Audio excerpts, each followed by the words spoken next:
নমস্কার, আমার YouTube channel future এমসে আপনাদের সবাইকে স্বাগত। যেমনটি আপনারা জানেন, আশাকর্মী এবং আইসিডিএস কর্মীদের মাসিক ভাতা 750 টাকা করে বৃদ্ধি হয়েছে। তো সেই বর্ধিত ভাতা তাদের অ্যাকাউন্টে ঢোকা শুরু হয়েছে। তো দেখব একটি এসএমএস। দেখো, এটি আশাকর্মীদের জন্য। দেখো, ডিয়ার কাস্টমার, INR 5250 টাকা। আশাকর্মীদের আগে ভাতা ছিল 4500 টাকা, সেখান থেকে 750 টাকা বেড়ে হয়েছে 5250 টাকা।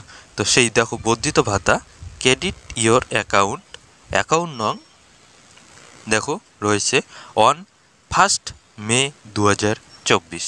তো এপ্রিল মাসের যে ভাতা, সেই ভাতা ঢুকেছে 1/5/2024-এ। দেখো, NEFT উইথ UTR RBI দেখো একটি সংখ্যা রয়েছে বাই দিনহাটা ট্রেজারি প্রধান ওয়েস্ট বেঙ্গল।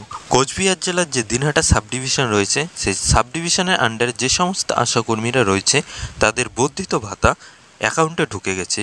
তো আপনারা কোথা থেকে এই ভিডিওটি দেখতেছেন এবং আপনাদের অ্যাকাউন্টে যদি বর্ধিত ভাতা ঢুকে থাকে তো আপনারা অবশ্যই কমেন্ট করে জানাবেন। এবং আশা এবং আইসিডিএস কর্মীর সম্বন্ধে আরও বিভিন্ন আপডেটের জন্য আমার এই চ্যানেলকে সাবস্ক্রাইব করে রাখবেন।